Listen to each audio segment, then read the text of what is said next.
My name is Chisamudeze. My pronouns are she, her. I am an economist, and I am also the founder of Diversify, the organization behind this session today. For describing myself, I am a Black woman. I have brown skin. I'm wearing my hair straight today, which I rarely do. Yes, it's also a new face for me lately. My background is I am sitting in my hotel room. It is 7 a.m. in the morning in Washington, D.C. You might be able to see is it called the bedboard? Yeah, it's ooh, grayish brown, maybe bronzy. And the wall behind has like a off brownish wallpaper. I am wearing a black turtleneck shirt, and yeah, I think that's everything I can see currently. So, Purnima, over to you. Thanks, Chisholm. Hi, everyone. My name is Purnima. I am an associate professor at the Copenhagen Business School. Been working in the area of diversity, equity, inclusion for a while, and the author of multiple books in this space. Excited to be here to share this topic. I go by the pronouns she and her. I'm sitting in my home office right now, which has my bookshelf in the background. People often think that it's a fake background, but it's not. It actually has my books on it, and it's got a turquoise painted border around it. I'm Indian woman of Indian ethnicity, brown skin. I've got black hair up till my shoulders, and I'm wearing a colorful sweater. Yeah. All right. Okay, so we're going to jump right in because we have a lot to talk about and we have very little time. I want to say you might feel some, girlfriend vibe between me and Purnima. We spend a lot of time talking about this stuff, so let's see how it shakes out today for us. Okay, I'm going to get started with looking at the reason why we're here. What is the state of DEI today? DI today is seemingly a dirty word. It's rigged with misconceptions, misinformation, and disinformation. DEI has become loaded, um, and people with anti-DEI agendas continue to fuel division. So while some companies retreat under pressure, others have also quietly stayed the course. They might have adapted their approach, but they've remained committed. But we see a significant DEI backlash, especially in the US, where I'm currently located. And this backlash is real. You feel it across industries. You feel it basically in the policies and the administrative norms that are being pushed forward. And leaders face direct threats to abandon DEI policies, and they face potential retributions when they don't. Yet at its core, DEI benefits everyone. Oftentimes, research shows that it benefits those who are already the most privileged. So the question isn't whether DEI should continue, but who has the courage to stand firm. Right now, I appreciate that there's a lot of fear on how to move and press on. So I really quickly want to touch on fear. Dr. Purnima, your upcoming book basically dives into the fear in DEI. So it's like perfect timing, not that this is the perfect place to be in the world. But I do want to talk specifically about the fear that leaders and companies might feel at this particular moment in time, a moment where a number of companies are pulling back from their DEI commitments because of political and socio-economic pressure. So can you tell us specifically around those lines? Yeah, of course. I mean, when I started doing my research in this area, it actually started about 2 years ago. So I wasn't anticipating where we are today and the timing of the book coming out in spring this year. And the title of the book is Can I Say That? And so for the last 2 years, I've really studied and looked into the backlash and resistance that we seem to be seeing and we are seeing when it comes to DEI. So while we're seeing, I think, the peak of the backlash and resistance today, this has been building over time. And you could argue that historically, there's always been some degree of backlash and resistance to civil rights movements, to social and racial justice movements around the world. But we're seeing an amplification slowly of that. And of course, we're probably seeing it at its peak, one could argue, today, right? So for the last 2 years, this is what I've spent my time on, really trying to understand why is this resistance and backlash? Why does it exist? And it comes down to people looking at and seeing DI as a threat to their status, to their privilege, to position, even a status to meritocracy. And I put that, of course, in quotations, which we'll probably talk about at some point in time today around the myth of meritocracy as well. And so when people see DI as a threat to the privilege and advantages and the ways in which they have enjoyed the world and workplaces around them, that then creates in us these emotions, right? And the emotions can range from everything from feeling overwhelmed to feeling anxious to feeling worried. And at the core of it, when you look at the research around emotions, at the core of these human emotions is the core human emotion of fear. And that's really what the book really unpacks. What's interesting in my research is that it's not just people from privileged, advantaged backgrounds that experience fear. It's also those of us who are from marginalized, underrepresented backgrounds that also experience fear. And so the book really unpacks what are the different forms of fear: the fear of change, the fear of the discomfort of engaging in this topic, the fear of saying and doing the wrong thing. When it comes to those of us, especially in the DI space, who are trying to be inclusive leaders, it's also the fear of taking actions and the personal consequences that comes from doing so, the fear of, feeling like we're not making adequate progress. And right now, that's a real fear. It can feel like we've made so much progress and now we're going back in time, decades even. And so these are the real fears out there that people experience. And in the book, of course, I look at it's meant to be a positive, hopeful book. So while it starts off with looking at this fear, it's about how do we let go of this fear? What are the tools, strategies, interventions that we can use on ourselves? How can we engage with others to really let go of the fear? So there's plenty of fear right now. We're all walking on eggshells. We're all wondering, can I say that? Can I do that? What is the right thing to do? So there is plenty of fear right now. Yeah. Hmm. I have to somewhat, I was one of the lucky pre-readers of the book, and it's a really great Thank you. book. So I can't really Thank wait. you. I really look forward to people having access to it. Thank you so much, Tism, for doing that and also writing an endorsement. So I'm very happy, very excited to get that out. But Chisholm, in this time, of so much uncertainty, and as you said, we see a lot of companies backtracking on DI. Though I have to qualify that and say that when you look into the data, it's about 15 of the Fortune 500 companies was what the latest data that I saw. So it's also what makes the headlines and what's sensationalized, and it is still a handful of companies.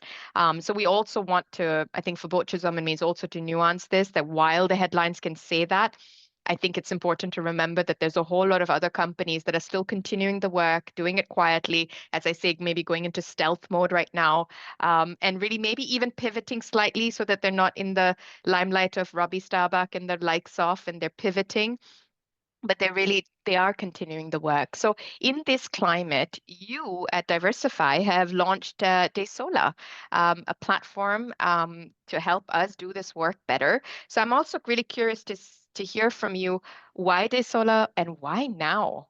Hmm. Uh, Thanks for that question. I wanted to quickly say about, what we see amplified in the media. I think last week or so, Purnima, you had sent me a new thing because we try to update each other based on, okay, which company has, pulled back. And there was an article that read 1 out of 7 companies are pulling Yeah, back yeah, from their DEI initiatives. What they could have said, though, is that 6 out of 7 companies are moving forward with their DEI commitment. So it's also about that negativity bias and what feeds this hysteria, so to say, that mhm, DEI is being completely dismantled all over the world. But anyways, on DeSolar. So DeSolar connects companies with top and pre-vetted leaders and consultancies in DEI, in organizational development, and in leadership. So basically, we aim to connect world-class leaders, practitioners, with companies that actually value this work. You know, DaySolar has also been years in the making. And while we're launching now, amid this, relentless attack on DEI, it may seem risky. We do believe that it is precisely the time to move with courage. Could we have taken an easier route? Because we have three main focus pillars. We look at diversity, equity, inclusion, we look at organizational development, and we look at leadership. Could we have dropped DEI and focused solely on the other two? Absolutely, but that was never an option for us. So in a world of rapid change and deepening social, economic, and social and political divides, one truth remains: people drive transformation and growth. People are the backbone of any organization. And we are facilitating a process where we connect companies to these experts across the world who have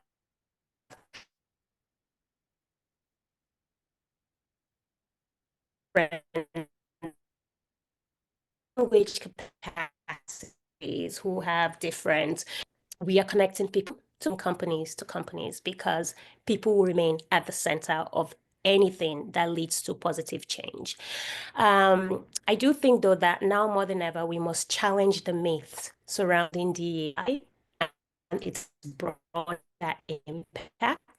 There's this persistent and ongoing misunderstanding that DEI is about lowering standards, about affirmative action, or simply ticking boxes. It's really striking how deeply this belief persists, particularly when it comes to women, people of color, LGBTQIA plus communities, and people from marginalized communities in the workplace and society. The underlying assumption, which we need to interrogate, is that these people are unqualified, when in reality, they are often far more qualified than their counterparts. So, Purnima, with this in mind, what is coming up for you in terms of how do we start dismantling this myth? Yeah. This is what I just brought up earlier, right? Like around the myth of meritocracy. I mean, I've seen so much discussion right now in the media, on social media as well, talking about hiring for merit, hiring on the basis of merit. But when we look into the concept of merit, it is deeply, very much a myth, right? Who do we define as having merit? What does merit look like in itself?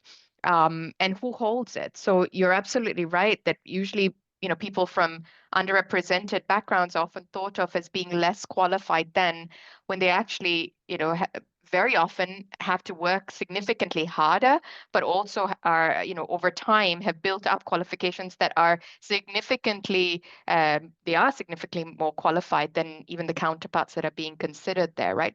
So this is where really bias blockers come in, right? This is when we talk about diversity, equity, and inclusion and all these, and I find it ironic, actually, Chisholm, that we're on one side, those who are advocating for merit-based hiring, merit-based promotion, and they said everything has to be based on merit. How do you get to that stage of actually, in the ideal world, hiring people, promoting people, making decisions that are based on merit if you don't have DI efforts? It is, in fact, DI efforts done right that are going to help us get there, because it is DI efforts that through which you unpack your processes and your systems and structures in the organization, you dismantle systemic and cultural bias, and you put bias blockers in place to ensure that you are trying to make the most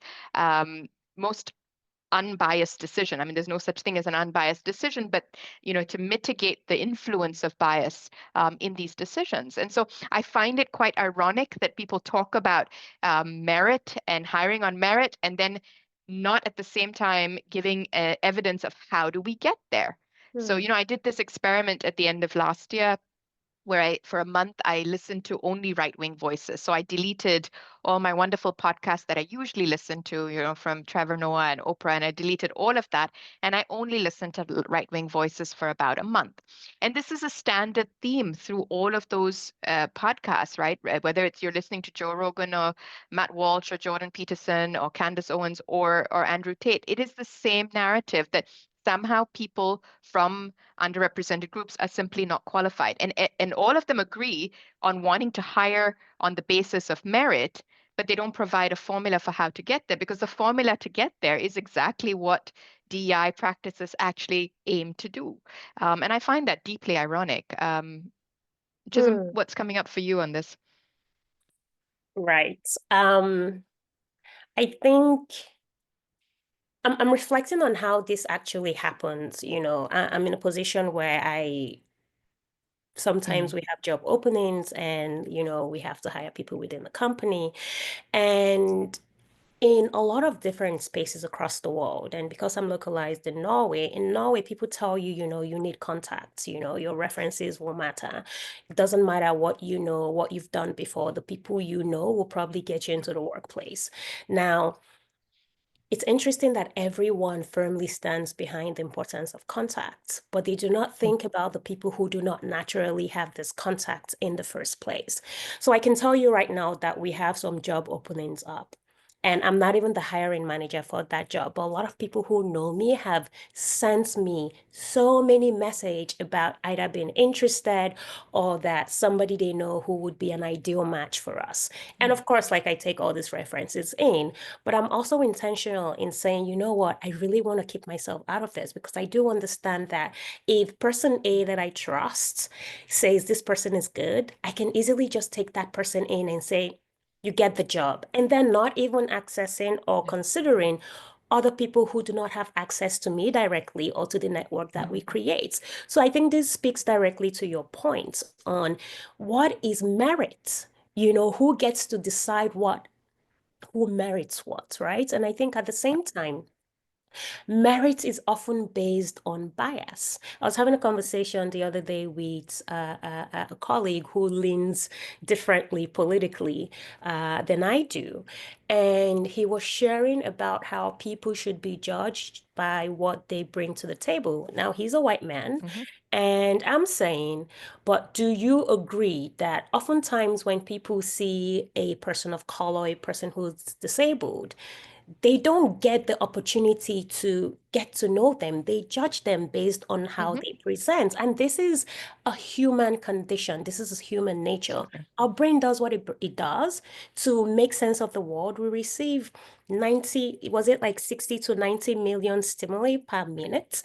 Our brain has to make It, sense, in some sense it's of the world. 11 million bits of There you go. information So every single second, and we only significantly consciously more. process 40 bits. Yeah.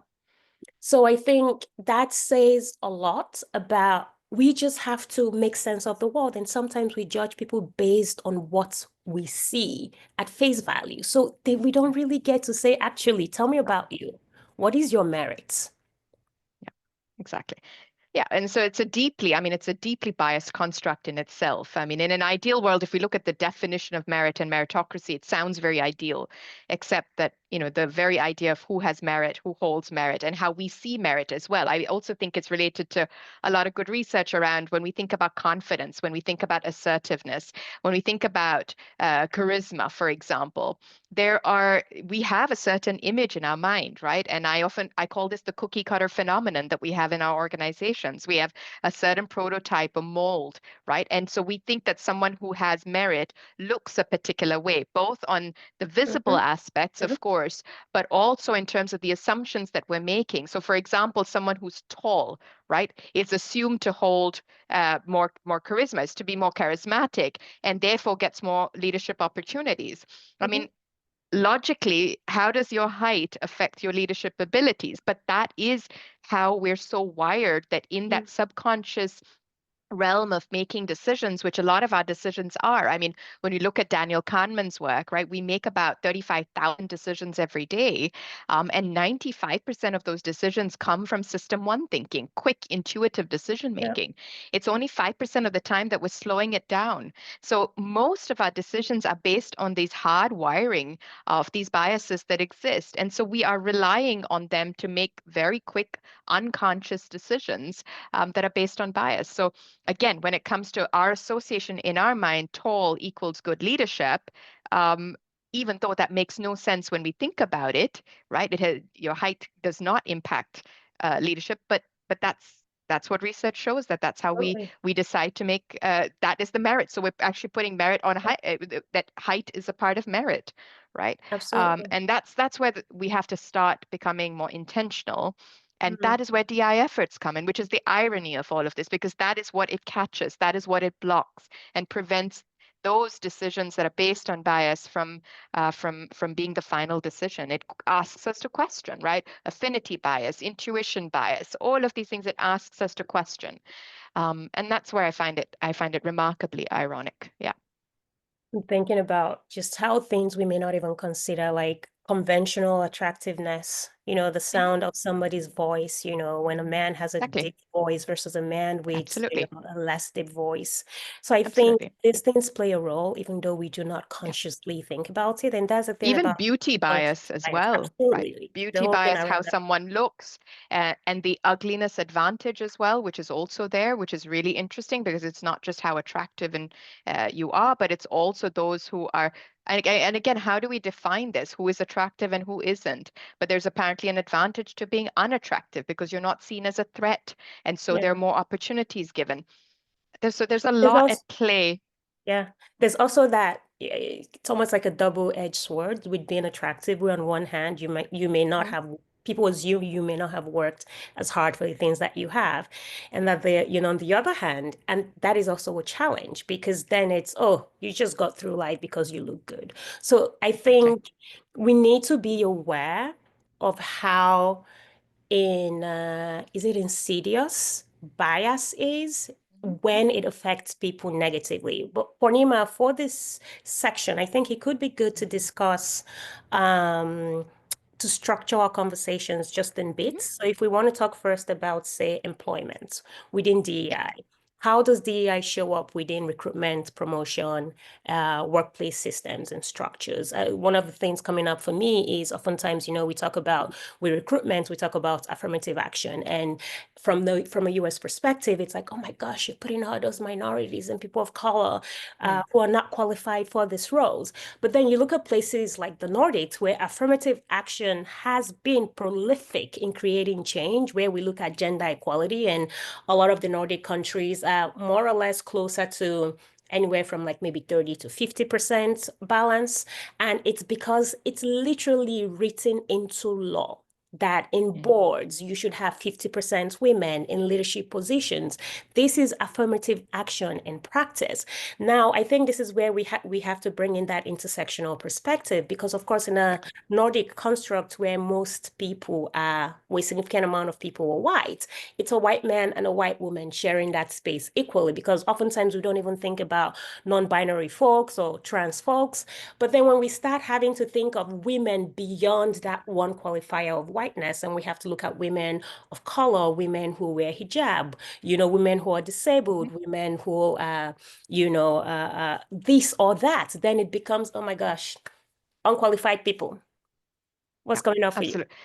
So a lot coming up here. First of all, I want to also say that the Nordics are very diverse. And I sit, of course, in Denmark, and unfortunately, we're not as good here in Denmark around some of these data points. We don't have that 50-50 representation in boards. In fact, we hover anywhere between 19 to about 27% at board and executive representation of women. So we're not as great here, and that's of course a wake-up call, to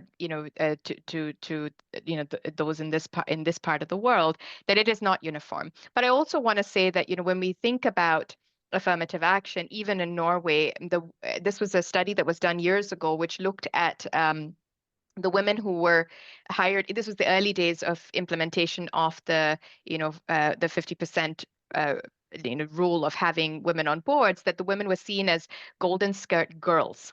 Right. So they were there for symbolic reasons, at least at the start. Of course, that's evolved and changed in terms of how they're seen, but they were given a place, but not necessarily a seat at the table.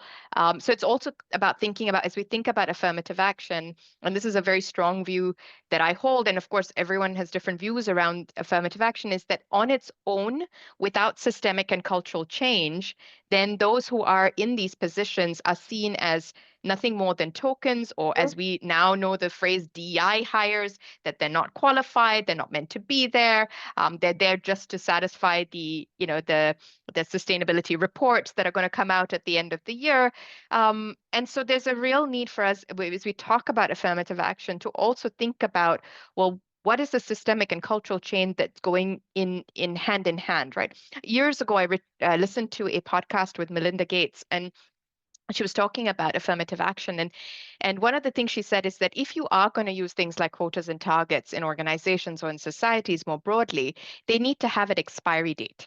And in the time that you have them, you have to make sure that you are engaging in that systemic and cultural change to dismantle the systemic and cultural biases that exist, so that when that affirmative action is lifted, so much of those practices are so embedded, they're institutionalized into how things are done, that you then don't need those targets, because you know that your bias blockers are in place, that you are going to actually make sure there's adequate representation.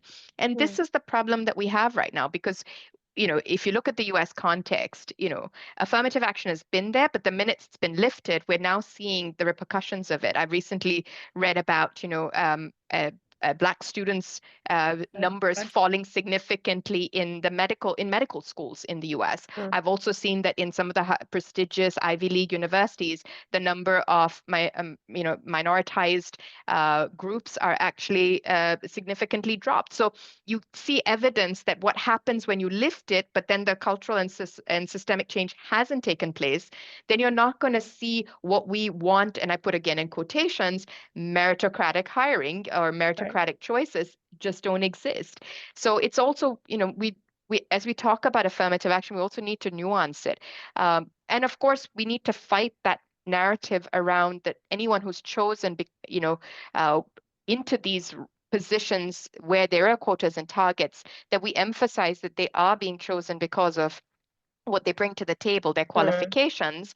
And you are, of course, absolutely right that it needs to be an intersectional view on this, because at the end of the day, if our society, and I'll speak for Denmark, for example, you have to look at the demographics. 13% of the population come from a non-white ethnic background. Right. Do we see that representation through and through? And if we're not, we've got to ask ourselves why. Is it the education system that's failing us? What are those connections and networks that some have and others don't, right, into organizations? And then in the organization, as you think about hiring and promotion, what are the blockers there? I think on affirmative action, I think we can call it different things. And I think it shakes out differently in different contexts. The same way DEI is different in different contexts, even across companies within the same local environments. I do want to say that research finds that the direct beneficiaries of DEI are white women. They are the most beneficiaries of it, followed by white CEOs. And then we start looking at, I think maybe say if you look at it from a US context, you have Hispanic people, you have LGBTQIA plus community, you have Native Americans. Essentially Black people are basically at the right at the bottom, right? And I think it's important for people to also reflect on the fact that I'm going to speak as a Black woman, for a Black woman to get into any position of leadership, she has to be 3, 4, 5 times as good, irrespective of any type of affirmative action in place. Now, that said, I think oftentimes when we talk about DEI, we talk about it as systems and structures. It's something that feels big and far away. So I do want to give some examples of how DEI shows up actually within the workplace, because it quickly boils down to gender, race, and sexual orientation. And it's a lot more than that, including this. But I do want to say, DI shows up as an autistic designer who thrives with clear communication and a structured workflow, because what happens is that they create a process that is beneficial for everybody at a workplace. DI shows up as, say, a trans employee who can use their correct name and pronouns at work without having to spend time thinking about how, if they feel included or not. DEI shows up as a refugee engineer who graduated first in her Ivy League or Russell Group University class and whose global perspective enriches problem solving within the organization and actually leads to change. DEI shows up as a single parent who has flexible hours, allowing them to excel at work without sacrificing family responsibilities. DEI shows up as an employee with speech disability who contributes brilliant ideas in writing without being overlooked in decisions. DEI shows up as a bilingual customer service representative who effortlessly switches between cultures and languages and connects with diverse clients and helps their company actually access other markets. It shows up as veterans who are, say, project managers or leaders with military experience, and they bring discipline, leadership, and crisis management in high pressure workplace situation. So the point is, DEI is so much and benefits so many people. And I can list so many ways it shows up that we can't even exhaust it if we talk about it all year round. So it's really important that people understand that this is beneficial to all of us, not just Black Absolutely. people, not just gay people, not just women. Absolutely. Oh gosh, that was a beautiful list. I think if anyone is, making notes, that was an excellent list, Chisholm, of all the intersectional identities, right, that add value to our organization. So when we say we're getting rid of DI, when we're dismantling DI, you know, the, these are the people, right? How much value, how much we benefit, how much our workplaces thrive, people thrive from being around each other, enriching each other, but also the value add to the organization itself. And it really benefits everyone, but also dismantling it means that it has far greater impact on people, not just what we're thinking about or just the decision makers who are thinking about when they're sitting behind the desk and signing off things and thinking about a very specific categories, as you rightfully said. So many people are going to be adversely impacted with DI being dismantled, at least in the public sector in the US and the repercussions elsewhere as well. Yeah. But one of the things Chisholm, I also want to say is very often when we talk about DI, we tend to talk about it from the hiring, promotion, the employee life cycle, if you'd like, perspective. But actually, it has such an impact on other aspects of organizational life, right? And one that comes to mind for me, at least, is definitely things around product development, right? Inclusive design. I read this Harvard Business a report recently about the shrink it and pink it, right? So when we think about design of products, common products around us, I mean, a common experience that we all have on this call is COVID-19, and unfortunately, and the PPE that was used, protective, or forgetting what it stands for, protective equipment, right? Personal protective equipment was created and tailored for men, and then you kind of shrink it and you pink it, right? And you make it for women, right? I recently read a piece around based on the recent discussions around who the U.S. Defense Secretary is going to be and is now, and comments coming from him, and thinking about in the military that women are considered to be less capable, less qualified, less able, right, to Mhm. be able to perform. But the military uniforms were never catered for women, which means that they cause chafing and they're uncomfortable. The rucksack or the big bags that are meant to be carried, they're not catered for women's bodies, right? When you Mhm. think about cars and the safety dummies that are used to test cars, Chisholm, you and me, until very recently, had about a 75% greater chance of Definitely. actually, unfortunately, maybe passing away in a car accident simply because it was never tested on us. I mean, we both are moms. At some point in time, we've been pregnant, and that body formed and the changes that happened during pregnancy, that was definitely something that was not tested on. So all those months of when we have driven as a pregnant woman, we were actually very unsafe driving in Mhm. the car.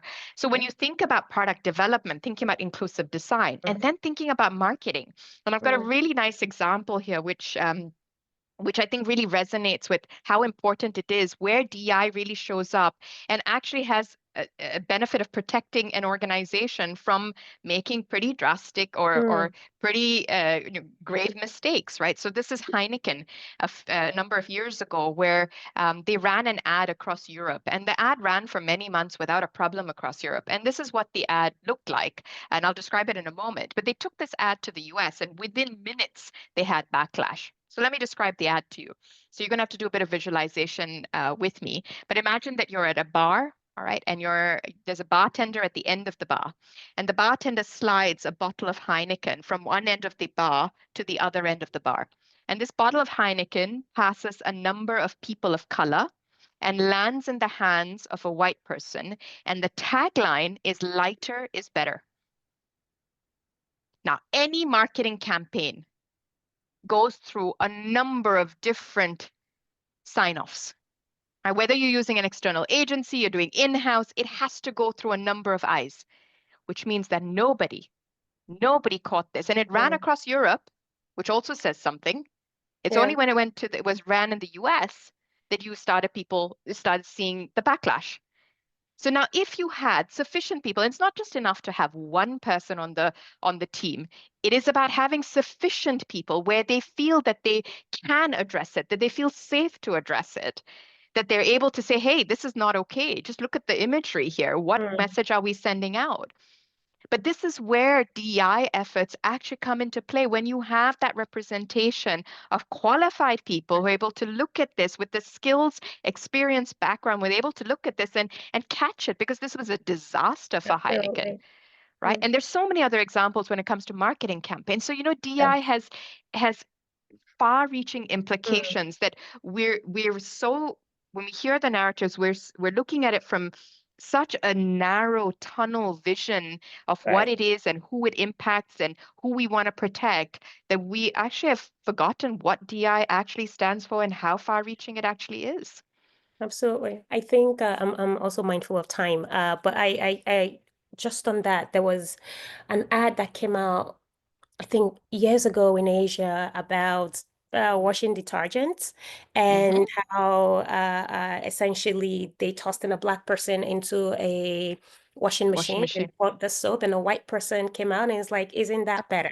You know, but you also Yeah. have situations where, like recently, I think in the UK, something about families where they showed men not being present in their families' lives or in their children's lives, again, Yes. hinting at unconscious biases. And you think, how did this pass through all the different people? And there's so much money that goes into this. And It's, that ad that you're referring to is actually just from 2024. That was a yeah, yeah, Heinz it ad, was if I'm not recently. wrong. Yeah, in, Yeah, in the tube stations in London. it And it's was, shocking. it It's was. 2024. It was, it is. And one of the things I say to this is you have to wear a shoe to know where it hurts. No amount of reading, education allows you to understand what it is to be a gay person when you're not a gay person, what it is to be a veteran when you're not a veteran, what it is to be disabled when you're not disabled. This is why it's so important to have the right people in the room. I also do want to talk about quickly the responsibility that we have as DEI practitioners and leaders. And I saw a question here, I think from Darren, and I value the importance of language, but I do believe that sometimes we need to change language to keep ourselves from being distracted as long as the work is being done. So I believe in the coexistence. I think that sometimes DEI practitioners, we exacerbate the problem. We tend to see the challenges within DEI from our lens. And this is why in my practice and in a lot of practices, like even for Dr. Purnima, we engage and we hold each other accountable to not just viewing things from our lens. The way I look at it is I can't show up for Black women and not show up for, white women. I can't show up for the LGBTQ community and not show up for the indigenous community. We have a responsibility to educate ourselves so we can engage with nuance, but also engage with grace. I did a post recently where I was reflecting on the importance of choosing love in a time like this it's so easy to hate. Sure. When you see the polarization, when you see the fragmentation, when things happen to you, like when I experience racism, when I experience any kind of discrimination, the first emotion is hate and anger. And I choose to love because hate is not going to get me anywhere. It's not going to change things, but it is the easy and accessible emotion to hold on to. So I really do believe, to your question, we have to choose love. It's hard and it's difficult. And sometimes you do not want to love in a situation where you're being harmed. But we have to collectively choose resilience, determination, and love to keep moving forward. Purnima, what's coming Absolutely. up for you on this? I'm actually looking at the time and thinking about, and there was a question I think in the chat that I just saw around the future, right? So, you know, Mm, we're talking about this and understanding, you know, where we are um and I think it's also about now what, right? Where do we go from here?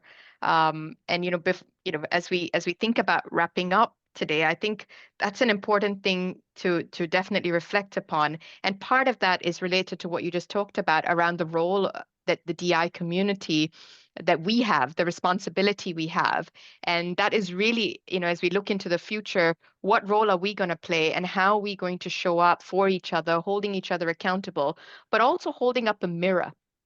For me, it's mm, also at this point in time, it's a nice pivot point where we are. And look, don't get me wrong that there's so much happening around the world and particularly in the US that are going to have disastrous consequences and are having disastrous consequences on certain communities, especially, for example, the LGBTQ plus community, right? There's a lot of, I mhm, mean, it's very hard, as you said, to even imagine what that feels like for those of us who are not part of that mhm, community. And so there's a lot going on. At the same time, this is also an opportunity for us who are working in this space to also hold up a mirror and said, what have we done wrong? Like, how did we get here? Right? What mm, narratives have we as a broader community allowed to propagate? What kind of practices within DEI have we, the performative aspects that we have allowed to continue to run under the disguise of actually being DI efforts? What about the us and them narratives that we have, as you said, you know, moving beyond the us and them to that, to really moving towards hope and love? But we haven't done that. We also have to hold. I'm not saying that's only our responsibility or that we have to hold only ourselves accountable, but we do have to hold ourselves accountable as a DI community to say, well, mm, going forward, how do we move this? How do we bridge this? Because clearly this divide that we have right now is highly polarized and it's not serving anybody, to be honest. If you look at the bigger scheme of things, it's serving nobody right, well. right, And so I think that's something that I want to put on the table as we wrap up, Chisholm, to say, yeah, well, where do we go from here? And how do we do this work that is more transformative, that is long lasting, that is embedded, that addresses the systemic and cultural change. And I right, think for some of us, you know, we're probably already doing that work, and we are influencing through the work and the right, content we're putting out there as well. But that's something that's coming up for me right now is thinking about the future and, you know, as we wrap up, maybe also thinking about, you know, where are you at and what are the key messages that you're taking with you, maybe for yourself, Chisholm, into right, the future? right. What was coming up for me before that question? Thanks for the question. What was coming up for me as well is that I think we need to, those of us within this practice and those of us who engage with it, and those of us who don't, we need to allow space for multiple coexisting realities. I think it's important to understand that there's not one right way to move. DEI is so complex, right? I kind of shared different ways in which it shows up. The fact that somebody is not moving or working on it the way we want them to, or the way we think they should be, doesn't mean they're not working on it appropriately. So we need to show each other a lot of grace. And in terms of like, what I go back to in terms of being optimistic and positive in this really difficult time is we really need to ensure that DEI efforts are sustainable. Purnima, you talked talked about the focus on systemic change, it is so important to arm ourselves with facts. Data, I'm a data person, so I'm guilty of that. Data and statistics are far more effective in dismantling baseless arguments than emotions.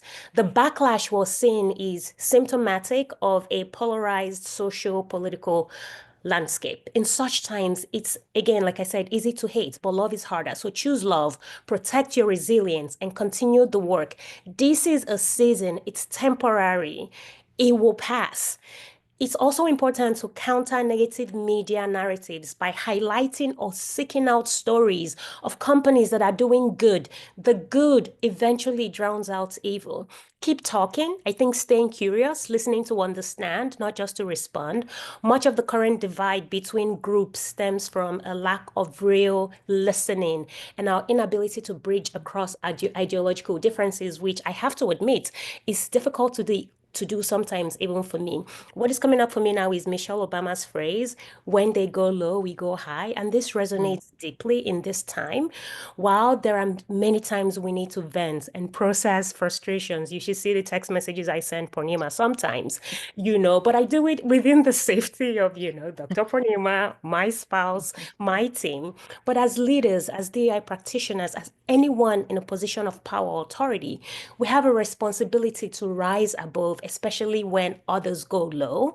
The anti-DEI movement has excelled at organizing. So we must think before we speak. We must engage with nuance. We must lead by example. And we have to rise above because rising above inspires others to do the same. Lastly, what is coming up for me is that I think those of you who know me will know I love quotes. And currently, I am reminded of Dr. Martin Luther King Jr.'s quotes. I think it reads, those who love peace must learn to organize as effectively as those who love war. And this Mm. means that it is important to actively organize, to mobilize for peace, because those who seek conflict, they are masters at organizing and achieving their goals. Oh, What do you that was think? an amazing list. I'll keep it short and keep it to three things. I think number one for me, as you rightfully started off with, is about multiple realities coexisting, and that means that for me, it's about engaging in discussion and dialogue rather than debates. I think in this polarized world, we engage in so many debates to win. It's our view, and we want to win, and we go into conversations with other people, especially those who hold different views from us, with the intention of winning an argument rather than holding space for dialogue and discussion. So for me, that's a really important one. Can we have more dialogues and discussions rather than debates so we can understand? We may not empathize. We may not be able to necessarily see everything the way the other person does, and we may choose not to because it's so different from our own value system. But can we engage in that dialogue? Can we have those rich discussions? Because right now we're sitting with a huge chasm in between these groups of people. And that's not getting us forward. So for me, it's definitely dialogue over and discussions over debates. The second one is to speak up. I think um, I've been doing quite a few media engagements over the last week, and one of the things that I've been really trying to communicate is this is not the time to be quiet. This is not the time to be passive. And that relates very much to organizing, right? So for many of us, through the resistance, through the backlash over the last number of years, we've kind of said, oh, this is my dad's philosophy, right? Just put your head down and do the work, right? But this is not the time for just putting your head down and doing the work. This is also the time for speaking up for our own communities, speaking up for the communities, Chisholm, as you said earlier, who right now are feeling really, really threatened and in fear. And we need to speak up. So if you have the emotional, mental capacity to speak up, please speak up. Be the active ally. This is the chance that we have to really mobilize around that. And the last one for me is embed, embed, embed. If you're Mhm. working in an organization right now, focus on systemic cultural change. Look at the core of DEI efforts. What are they about? The bias blockers, get them in, embed them, institutionalize them. So those are my three messages right now. And the last one is just so that, no matter what the political winds are, when they're embedded, no matter who comes into power, wherever in the world, it doesn't matter because in the organization, this is embedded and it is part of just how we do it, inclusive design, inclusive marketing, inclusive hiring practices, and that is embedded. And so those are my three messages right now as we look ahead that I'm hoping we can all focus on. Mm. Thanks for sharing, Dr. Purnima. Something else that's coming up for me now is I'm also looking at some of the questions to see if I think we've touched on quite a Yeah. number of them already. Um, but I was also thinking the importance of self-care and mental Yeah. health. And I think especially when you are in a community that is being targeted, so right now in the US, it's the trans community Hmm. and the LGBTQ community. Yeah. And I can't imagine what that feels like. And I think it's important to seek out environments where you feel held, to prioritize your self-care because that in itself is a form of resistance. I think, back in the day, it was easy to say, you can't argue with logic. And these days, I mean, we argue with all kinds of logic, and I think it's important to really find those spaces to prioritize your well-being. Um, I don't know if there's any question we've missed. We have about 5 minutes before we jump off. Um, Purnima, seen anything that I missed? I'm I'm looking through as well. I think we've covered quite a lot of the questions Mm, as well. Some really good comments from folks as well, and thank you mm, for sharing some links as well along the yeah. way. So Mm. super stuff. Yeah. I think there's a question here, how can we handle this constructively? And I think we've touched on this, but I think Mm. this change and this growing divide, I don't think we should get hung up on the words that are Mm. used in this work, and I think sometimes people also just want to be heard. When we stop Yep. dismissing perspective because it's like, oh, you're not educated enough, you don't know what you're talking about, I don't care, you're privileged, I think Yep. that creates further divide. So if we have spaces where we really listen to understand and we can Hmm. disagree, we might also learn something. Part of this work globally requires a lot of bridging, right? Because obviously we're Yep. fragmented. And how can we reach across the aisle, which is hard? I know it's not easy. So I don't want to be here, stay here and be like, yeah, it's easy. It's not. But that's the work to be done. Yeah. Yeah. I think, you're talking about language, right? We're really weaponized, at least again, talking about mobilized, the right wing mobilizing around this. We've weaponized so much of this language. It is so easy to say, I'm anti-DEI, I'm anti-woke.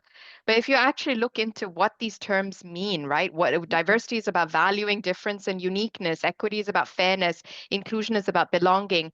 I don't know how many people, and maybe I'm naive and I'm happy to be challenged on this as well, that how many people would actually say I'm anti-valuing uniqueness, I'm anti-fairness, and I'm anti-belonging. I mean, belonging is a core human need.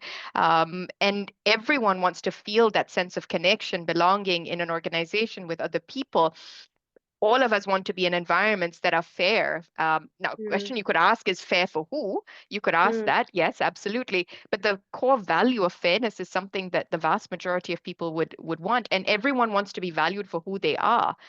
So I find mm, it, it's easy to say I'm anti-DEI, but could you say that I'm anti what it actually means?